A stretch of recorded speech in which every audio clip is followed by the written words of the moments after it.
My name is David Lowance. We're at the Atlanta History Center for the Library of Congress, interviewing veterans of the 20th century of the wars.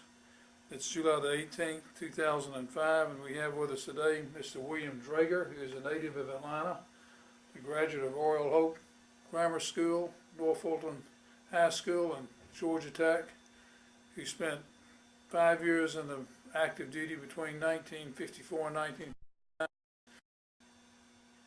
29 more years in the reserves, is that right? 34 more years. 34 more years in the reserve, and became a Brigadier General. He's going to talk to us what it was like growing up in Atlanta during the Depression, what it was like living in Atlanta during the war years, and what made him decide to go in the military in 1954, and to spend a good part of his life in the reserves. And we appreciate very much you being here, Bill. Thank you. Let me make one correction. My name is Wilson. Most people confuse that, but it's not William, it's Wilson.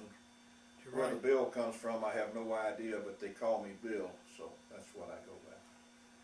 So if you'd like for me to start with my remembrances during the Second World War, I was 10 when the Japanese attacked Pearl Harbor, and it was quite an experience with the air raid drills in Atlanta, which are somewhat frightening to a young boy. I remember our air raid warden was Mr. Reuben Garland. He used to sometimes ride down on his horse to make sure we didn't have any lights on. And we had victory gardens, and they had rationing. You only got 2 pairs of shoes a year, as I recall, which were not a lot when boys were running through shoes as much as they do. But almost all foodstuffs were rationed, as most people remember that age. And then to compound that, we still had the throes of the Depression, so there was not a lot of money in the family either at that time. But I remember Peachtree Road was a corridor for military convoys. Where they went or where they came from, I never knew. But we could stand on Peachtree by the hour and watch the trucks with soldiers in them going back and forth. And it was quite an experience to see that. And you remember there was a large general hospital that was out where Peachtree DeKalb is today, in that vicinity. And the buses were full of wounded soldiers and sailors riding into town for some type of recreation. They had on casts, some full body casts, some arms, and that had been wounded in combat and were there being rehabilitated. So all of that made a real impression on me. The war ended in 1945, as I recall, about May 45, and I started North Fulton High School in September of 45, and immediately enrolled in ROTC, junior ROTC, because you had no choice. You had to take ROTC unless you played in the band or unless you had a physical impairment of some sort. So all the male students there had to take ROTC. That again was a real experience because it was staffed by combat veterans from the Second World War. And there was one man in particular that stands out. His name was Master Sergeant Ali M. Jeffcoat. And Ali M. Jeffcoat had a manner of speaking that was different from any human being I've ever heard in my life. He talked about fitting the Japanese and looking down on a Camry to take a picture. He never forgot anything, but he did disremember. And he used terms like this that we thought were fascinating in high school, but he was really a strange fellow. And I never weighed more than 110 pounds in high school, but he always referred to me as Dreger's Big Boys, always with S's. Dreger's Big Boys.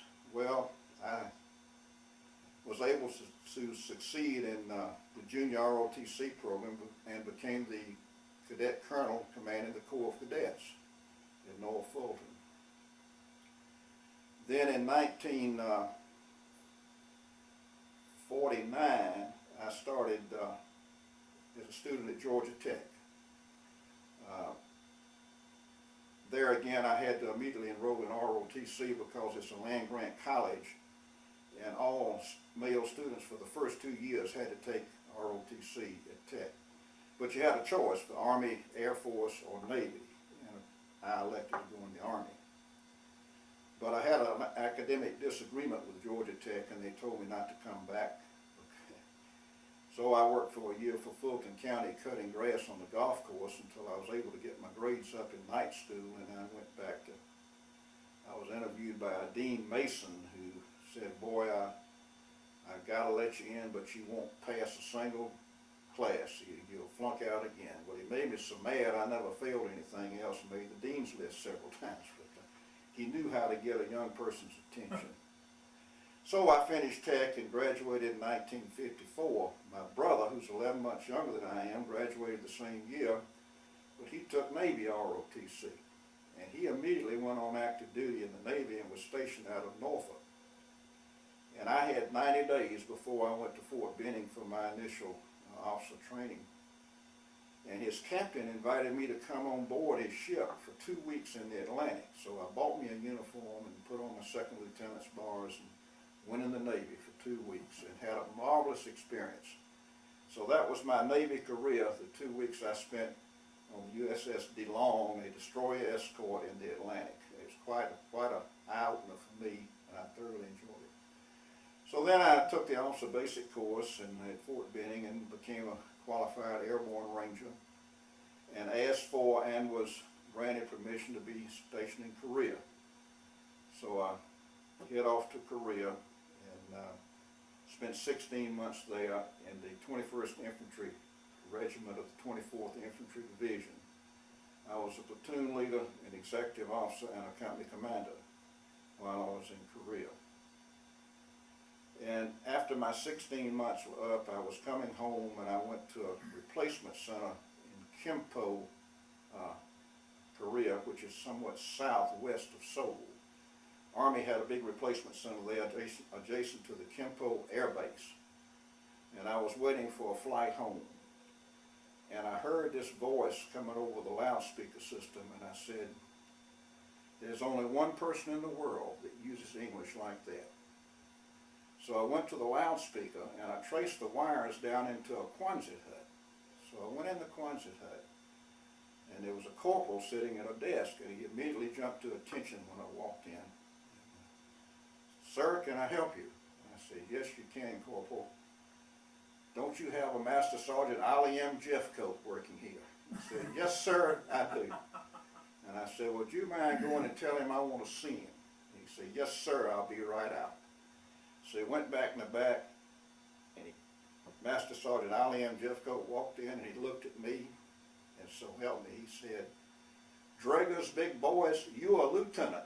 And I'll never forget that. So he's still referring to me as Dreger's big boys, but he did accept the fact that I was a lieutenant there. So that was the last I saw or heard of Master Sergeant Ollie M. Jeffcoat. But it was strange to me that I would run into him as I was leaving Korea to come home. You ever know where he was during World War II? He was an infantry NCO. He came from Tennessee. He had very little formal education. There were a large number of those type people who had been very successful during the war, and they most of the time came in through the National Guard. Been very successful during the war and stayed in the service because it was really the best they could do. And he stayed in, but he was a fascinating person. They were wonderful people, those NCOs that I met. Wonderful people. So after leaving Korea, I went into the Army intelligence field and became a counterintelligence corps agent stationed at headquarters 3rd Army at Fort McPherson. And from there, after spending 5 years on active duty, I elected to resign my regular Army commission and go back into the reserve program. I neglected to tell you that while I had flunked out of tech, a chemistry professor by the name of Harry Taylor that I knew at North Fulton called me and asked me what I was doing. I told him I was cutting grass on the golf course, and he said, well, you know you're going to be drafted. We're in a war with Korea. And I said, yes, sir, I'm waiting to be drafted. He said, well, I belong to a reserve unit that's been notified they're going to be called to duty. Why don't you consider joining that reserve unit and be my driver? And I said, well, that sounds better than being drafted, so that's what I did. So I enlisted as a private in 1950. And then after I joined the unit, and they took the unit off of alert, so it never was called. It was a 310th Military Government Group. commanded by Colonel Kurt Dornbush from Atlanta. So I spent all that time while I went back to Tech. I was still on duty with the Army Reserve Program, so I was kind of double dipping there, so to speak. So I did enlist as a private, and then I went back in the Reserve Program and joined the 81st Infantry Division in Atlanta, where I was assigned to the Support Command Staff as a logistics officer.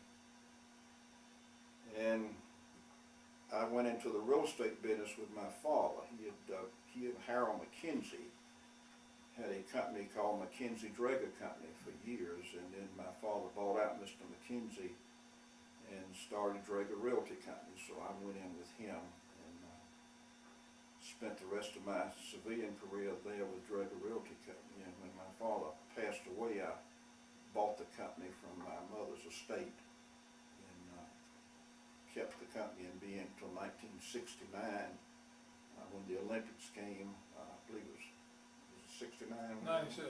96. When the Olympics came in 96, I sold the company and sold all my apartments and moved to Cumming, Georgia to retire. But during that period of time,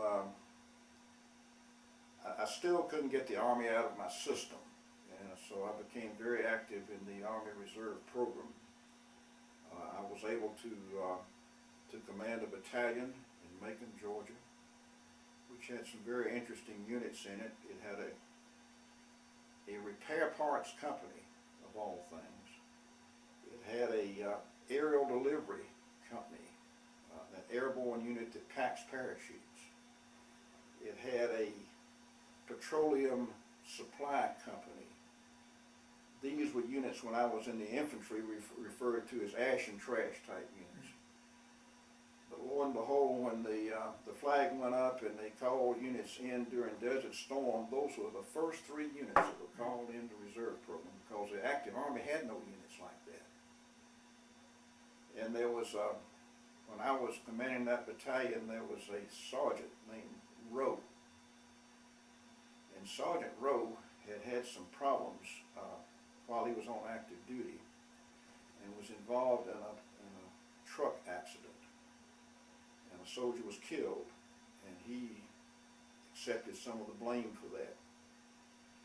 And I thought he would make a wonderful warrant officer, and they said, well, we put him in once and they wouldn't let him have the warrant because he was involved in this court-martial when that soldier was killed. I got his record with his permission and felt he was really a victim of circumstances, so I wrote a letter to the Chief of Staff of the Army asking that he waive that so that this young soldier could become a warrant officer. And doggone if they didn't waive it. I don't know if it ever got to the Chief of Staff level, but somebody waived it. So we were able to get Sergeant Rowe promoted to a warrant officer. He went with the unit when it was called to go to Desert Storm. The last time I saw him, he was a senior warrant officer and was wearing the Bronze Star for his action in Iraq during that conflict. I've always been very proud that I was able to do that for that soldier. And that's what a leader's supposed to do, look after their subordinates and take care of them. And when an opportunity comes like that, it only comes once. You can take advantage of it. So I was very proud of that. But along the way, I was able to graduate from the Army's Command and General Staff College at Fort Leavenworth, Kansas, which was a very wonderful experience. And then I went to the highest level of education at the Army office, which is the Army War College at Carlisle Barracks, Pennsylvania. And I graduated from the Army War College, so I had some fine experiences in the Army. Later on, I commanded a brigade-sized unit, the 449th Support Group in Atlanta, that commanded most of the reserve units in Central and South Georgia. And then I became Chief of Staff of the 81st Army Reserve Command, and then later on the Deputy Commanding General of the 81st Army Reserve Command. And I was promoted to Brigadier General, so I went from a private to general. And then in 1989, they told me I had developed a terminal case of old age, and I had to be put out to pasture, which was fine. 39 years is enough. And so I retired from the Army and never looked back. You always look forward, and I've had other experiences. And when I sold my company and retired, my wife thought that would be the end of the world, but you know, that's about the most successful thing I've ever done is retire. I've been very successful at that. How many children do you have? I have 2 children. I have 4 grandchildren. They all live in Atlanta. My youngest grandchild is a girl who is 11 years old. My oldest grandchild is a girl who just graduated summa cum laude from Georgia Southern last year. I'm very proud of her. Obviously, she learned more than I did when I was cutting grass on the golf course, but I think she got this from her mother and not from me. But I'm very proud of them. They all live in Atlanta. One of them is in high school. One is in his senior year at Georgia Southern also. My son owns a plumbing company, Dreger Plumbing Company. He was one of these kids that was so smart in high school, never made anything but A's, never opened a book, flunked out of Georgia Tech after 2 quarters because he didn't know how to study. Got a job digging ditches for a plumbing company and then opened his own plumbing company, got his license. He's made more money than I've ever thought about seeing. He's been so successful, so successful. I'm not sure he would have ever made that kind of money had he graduated from Georgia Tech. I certainly didn't, but I'm very proud of him. My daughter went to West Georgia, graduated right on time. She's a full-time mother, and I'm very proud of her. My children have been very successful, never caused me a bit of trouble. You've had the opportunity to see a lot of things over a period of time, and you remain, from your looks, remarkably young and healthy. But when you were a youngster, about your grandchildren's age, you had meningitis, you were telling me earlier. Yes, I had spinal meningitis in the 1st grade, and lost a year in school. And what school were you attending? R.L. Hope. Just down the street here Yes. on Piedmont? Piedmont, it was not on the corner of Piedmont and Peachtree, it was 1 block off of Peachtree on Piedmont. Going toward Roswell Road? Yes. And I marvel at going down Piedmont today, and all of that was residential, of course. And the Gordy family, Mr. Frank Gordy, who owns the Varsity, who owned it before he passed away, they owned a home there, which I would not say was a huge mansion, but it was on a lot of land. And Mrs. Gordy sold that property, and there's all kind of office buildings on that property today. There's not a square foot on that part of Peachtree that didn't develop into some kind of commercial venture of one thing or another today. But Buckhead was the most pleasant place to grow up in.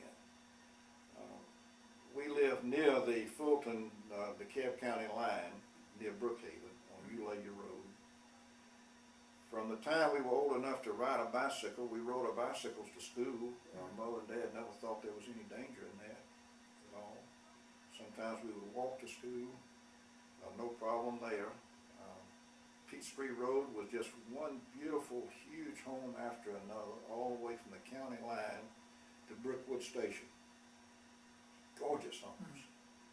I don't think there's but 1 or 2 left today of those original homes. That home that Ann Rivers wrote about, Peachtree Road, that home's still there on Peachtree. But that's one of the few that's left. That's right. Yeah. It's a shame that they're all gone. Now, West Paces Ferry didn't fare that badly. Most of those homes still there. They're the original homes that were there when I was growing up. Except for where the governor's mansion is, and they tore that, seemed like that was the Grant home, as I recall. They bought it and tore it down and built the governor's mansion there. I'm not sure if that was the Grant home, or if the Grant home was not where Cherokee. You may be right, that maybe the Cherokee Club bought the Grant home and converted it into the Cherokee Club. Yes, I think you're right. I think that's the Grant home. But there was a house where the governor's mansion is, and I don't remember now which one it was, but they tore it down to build the governor's mansion there. You used to hunt squirrels and rabbits in your neighborhood. Where was that? we would come home from school, my brother Jim and I would come home from school when we were in about the 5th or 6th grade and get our 22s or our shotguns. We had a single barrel shotgun, and walk down to the Rivers Estate, which was on Roxborough Road, just past the railroad there. And there's a lot of acreage there. That's where the Standard Club built their golf course on that property down there. And we'd go down and hunt rabbits and squirrels, always during the season, you understand. We wouldn't hunt out of season. And then we played a lot of sandlot baseball and football, and I was relating a story about we had a tomboy that lived in our neighborhood named Gloria, and Gloria wanted to play ball with us in the worst way, but we fought that for many years, and finally we decided, well, maybe we'll let Gloria play, but she'd have to pitch for both sides, and that's what she did for several years. Gloria pitched for both sides and never thought there was anything wrong with that, and she thoroughly enjoyed doing that, but I don't believe we could get a young lady to do that today. They'd want to take their turn hitting. You probably helped participate in the early women's liberation movement in this country by letting her pitch on the boys' softball team or hardball team. Yeah, yeah. But it was a wonderful place to grow up. The crime, if there was any crime in Buckhead, we sure missed it. We didn't see any of it. Fulton County Police Department took care of the policing out there. All of that was county at the time. It was not city of Atlanta. Were you cognizant of segregation growing up in Atlanta as a young person, or did you? Yes. It was it's just the way it was.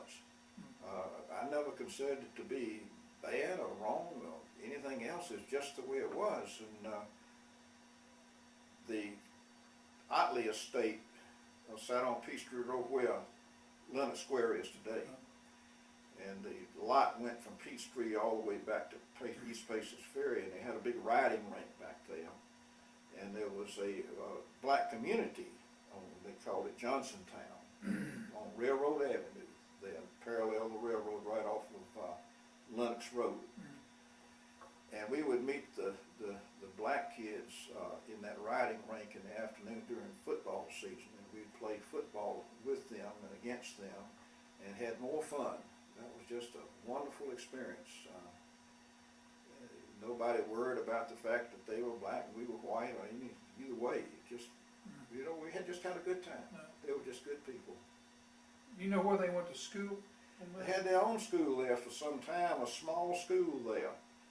Then they, it seems like they did away with that school and bused those kids to one of the black schools they had in Atlanta at that time, well, in Fulton County at that time, but I don't know which one. I don't know which one. You grew up during the 30s, during the Depression, and in 1940, 41, 75–80% of the country was still pretty isolationist and didn't want to get involved in World War II in Europe. They're trying to avoid Japan at all costs. Then you went through Pearl Harbor and saw the country become very patriotic, and you witnessed Korea becoming a limited warfare in Vietnam, and up until you retired right before Desert Storm, I guess. You retired right Yes, before. that's right. So you've seen the country evolve in terms of its attitude toward military involvement, a variety of... Well, it kind of like a pendulum. It swing one way or the other. You're right. There was that pacifist feeling before we got involved with the Second World War. Franklin Roosevelt, I think, had been involved in it for a year or so before Pearl Harbor. But at any rate, there was a feeling in the country that that was somebody else's war. I never felt that with my mother and father. They seemed to have supported the war effort from the day one. But then the country became so patriotic, just total immersion into that. I have very limited military background in my family. I did have a great-grandfather who was a student at the Citadel when the War of Northern Aggression started. And he joined the South Carolina Regiment as a cadet, and when the war ended, he was a lieutenant. I have his service record as much as I could get. And he lived in Hepzibah, Georgia, which is a small area outside of Augusta. But after the war was over, there was no money, obviously, to go back to college, so that was the end of his college career. So I have that. On the Dreger side of the family, there were Germans. They came to Chicago. My grandfather's father came to Chicago.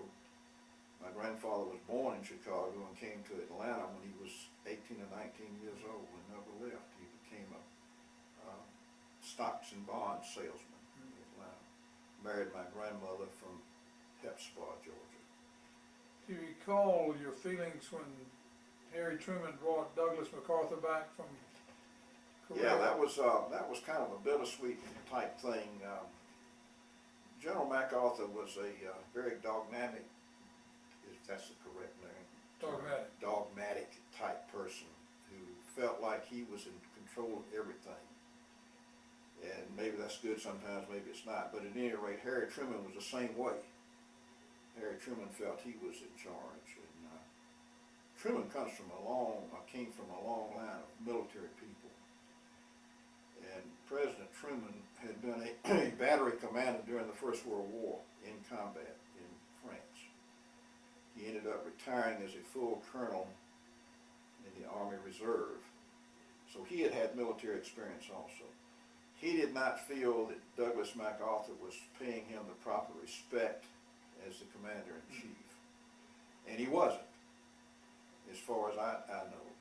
And he gave him some orders that General MacArthur didn't care about carrying out, and he also felt that when he met him for the last time, which seemed like it was at Midway, but at any rate, General MacArthur showed up in his old crumpled khaki uniform, and President Truman didn't think that was too respectful to him to show up that way with the president, and he fired him. But I always felt that President Truman made the right decision there. He was a commander-in-chief, and if that's what he felt was the best for the military, that's what he should have done. And I have a high regard for Harry Truman, even though I'm a dyed-in-the-wool Republican. I still feel he was one of the best presidents, if not the best, in my lifetime. And I really respect Harry Truman. He was willing to stand on his own 2 feet.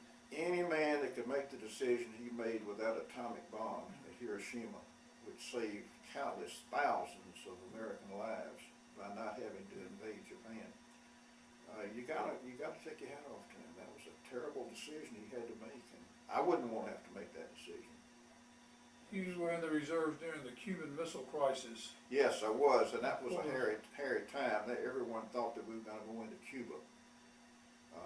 They had troops stationed down at Fort Benning and at Fort Stewart as staging areas ready to go. And they would have gone had not the Russians backed down and removed those missiles from Cuba. But that was a close call, a very close call. And I thought that President Kennedy really showed a great deal of intestinal fortitude the way he stood up to the Soviet Union. He was a very strong leader, and I think it was because of him that we didn't go to war. Were you all put on ready reserve at that time? No. The thing happened so fast, there was not any time for mobilization of reserve units at that time. They did assemble a large number of armored units and people that could make amphibious landings at those staging areas that were closer to Florida, primarily Benning and Stewart. And they would have gone in. There's no doubt about that. They would have gone in. But President Kennedy he really did the country a good service there in the way he handled that situation. How about the Bay of Pigs? That was a fiasco. That was a terrible situation.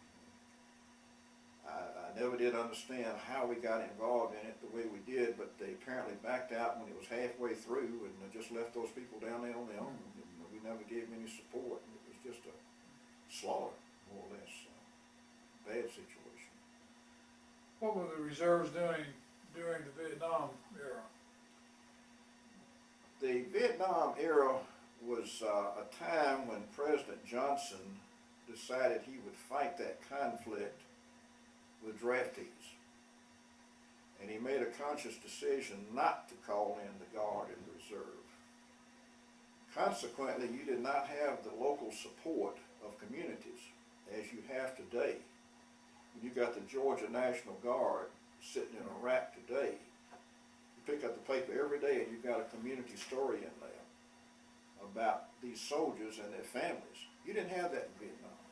You had no community supports whatsoever. Consequently, you had a lot of people that were opposed to that war because their neighbors weren't involved in it. That was a bad decision that they made to do it that way. We had only a handful of reserve and guard units that were called during Vietnam. A handful. One of them was a transportation unit we had in Athens, Georgia. And I went to a funeral. We had a man who died while he was on active duty, who belonged to that repair parts company I was mentioning to you. He died of a heart attack while he was in his basic training. But I went down to the funeral. His family was so proud of him. He was in uniform at the funeral home in his casket. We had another soldier who was with that transportation unit that died in Vietnam. And his parents were just the opposite. They were so bitter about the loss of their son, blaming the country for that war, blaming the Army for the loss of their son. And they would not even allow the Army to have a funeral for him.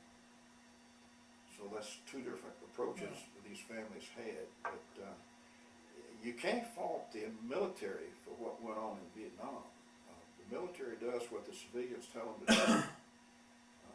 It's controlled entirely by the civilian community. And if the military is engaged in a conflict, it's because the President of the United States has sent them there. They don't go on their own. And they didn't go into Vietnam on their own. They went there because the civilian leadership in this country sent them there. And you can't fault the military for doing that. No. How do you think the country feels right now compared to the World War II era, the Korean era, the Vietnam era? Well, we started out on that, and I mentioned the pendulum swinging.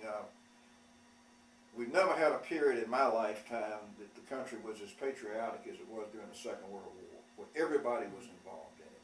Didn't matter who it was, you were involved in that conflict. Whether you were at home, whether you were working for the defense industry, or whether you were in the military. And we had, at one time or another, almost 18 million people in uniform during the Second World War. The largest contingent at one time was 12 million, but some went and left and died and so forth. But everybody was involved. Korea, from a smaller standpoint, was well supported. You had a lot of Reserve and National Guard in Korea. They had a couple of National Guard divisions that were in Korea. It was supported by the hometown people. Vietnam wasn't. The pendulum swung. The people were not behind that. Now you got a situation where you got the active military, the Guard and Reserve standing shoulder to shoulder in a combat situation. Different from anything we've ever had before. The attack on the World Trade Center pulled the country together, similar to Pearl Harbor. There was a patriotic fervor that went over the entire country. Some of that's dying out now because the longer it is, the less you have. But the country can rationalize it.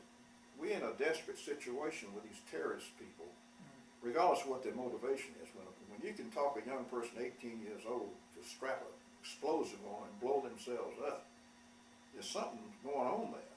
And we've never been confronted with that. Closest we've been confronted there was the kamikaze pilots during the Second World War, which were highly effective.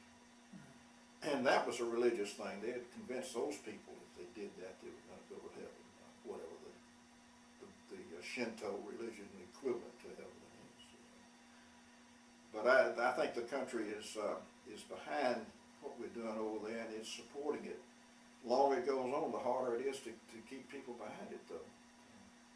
Do you recall the internment camps of the Japanese during World War II? That was probably one of the blackest hours in our whole country that happened. Yes, I recall that. And there was never one incident during the entire Second World War of one act of sabotage or any other negative act by the Japanese in the United States. Not one.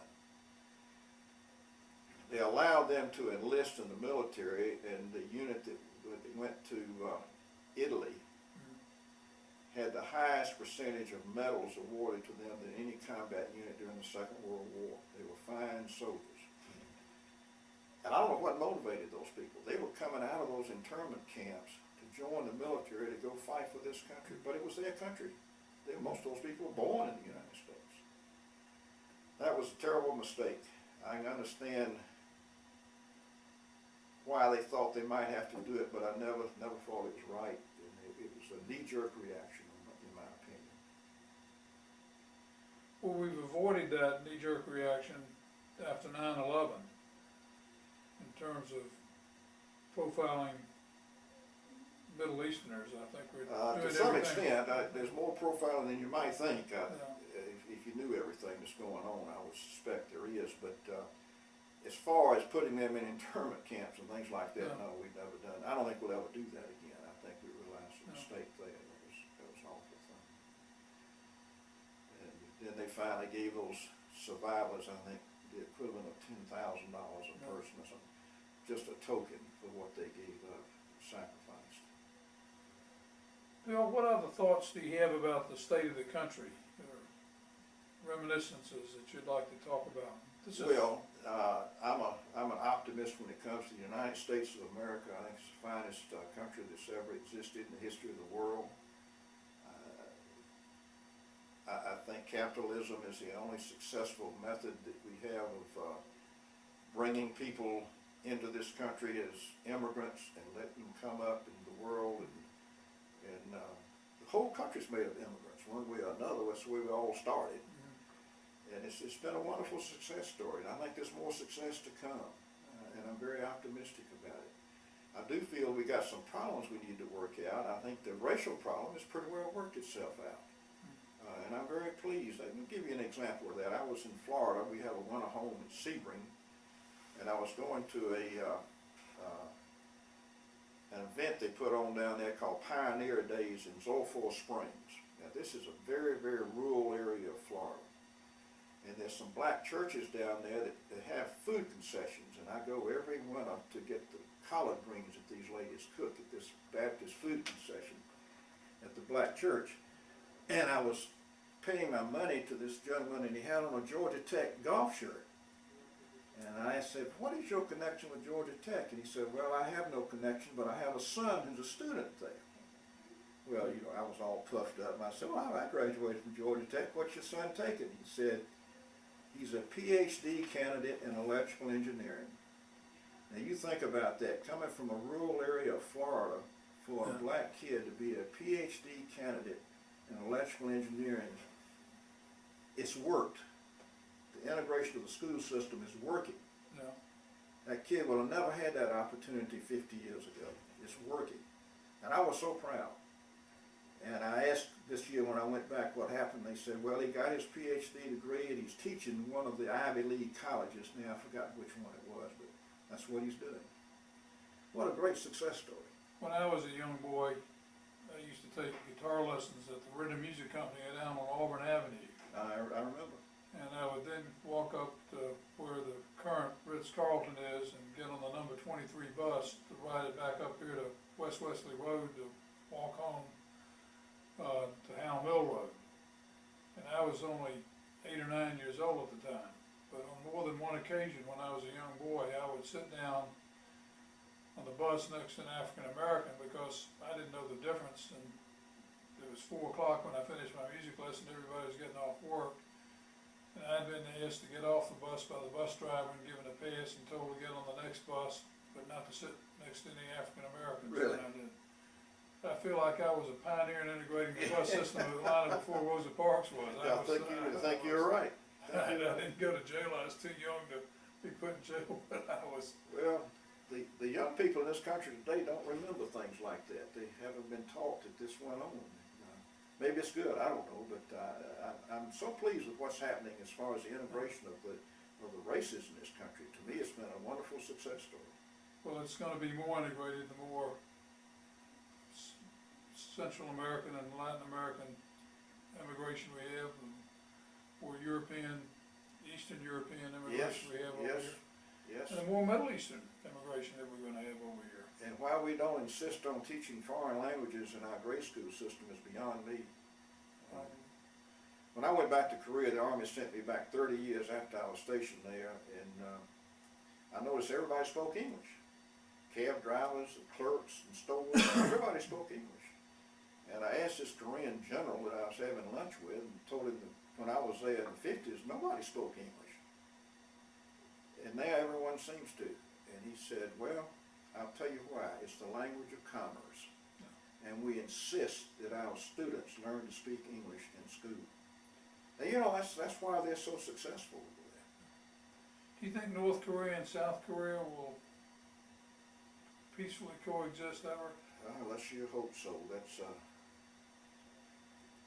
That's a bad situation over there. North Korea has a lot of assets, but they're just so backward as far as their leadership is concerned. And, they pour a tremendous amount of money into the military.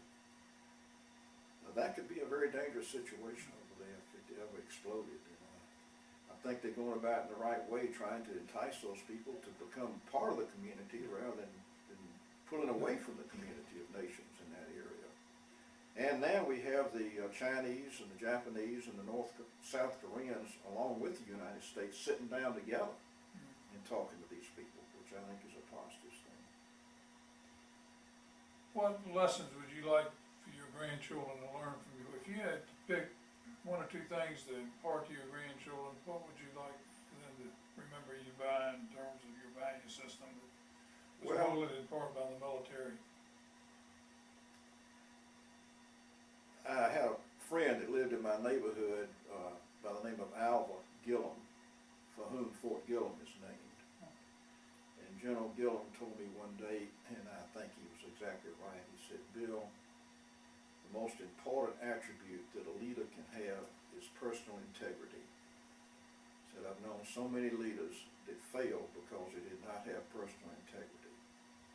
And I would impart that to my grandchildren. I've tried to my children that if you can't be trusted, if you can't be a man of your word, then you're going to be a failure. That integrity is so important. And I'd like that lesson to be remembered by my grandchildren and children. Certainly a love of country, and if the time comes, the need to protect your country and serve your country exists. Everyone doesn't need to spend a lifetime in the military, but if the call comes, you should be ready to do it, to protect your country. All of us owe that to the people who have gone on before us. Many of them given their lives for the freedoms we have today. Those are some of the values that I would try to impart to them.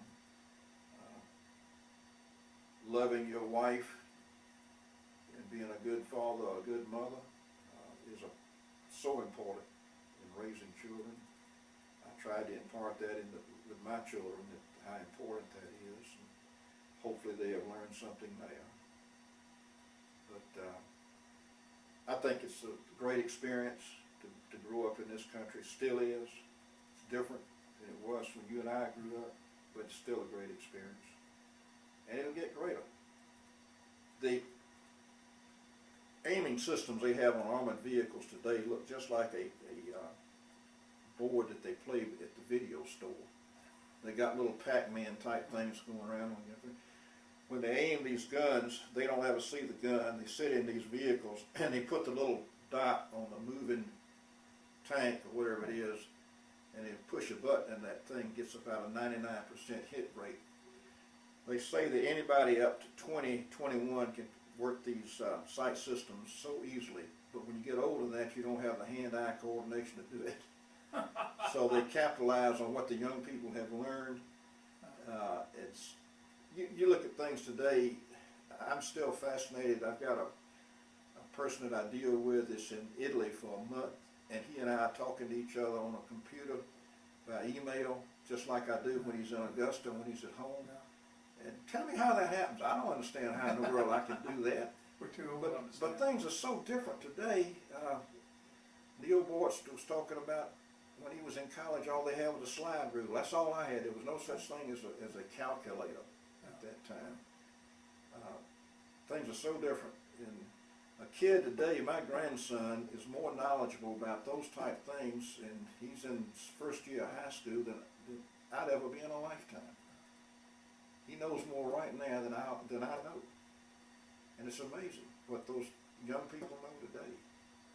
Well, I hope you stick around and impart a few more words of wisdom to them, so they will not just know factual knowledge, but have some historic appreciation of what people like their grandfather did for the country and was willing to do. And the fact that you spent 39 years in the reserves is quite remarkable. And, Well, it was not all but 5. I was on active duty for the 5 years, but essentially I spent most of my career in the reserve. But it was a difficult time, and I spent a great deal of time away from my family, but it paid off in the long run. It's just a pleasure to be able to serve your country. Well, we appreciate you doing it, and on behalf of the Library of Congress and the Atlanta History Center, I express my appreciation to you for being with us today. Thank you, thank you. I always close my talks out in the military by saying it's a great day to be a soldier and a wonderful day to be an American, and I still believe that. Thank you.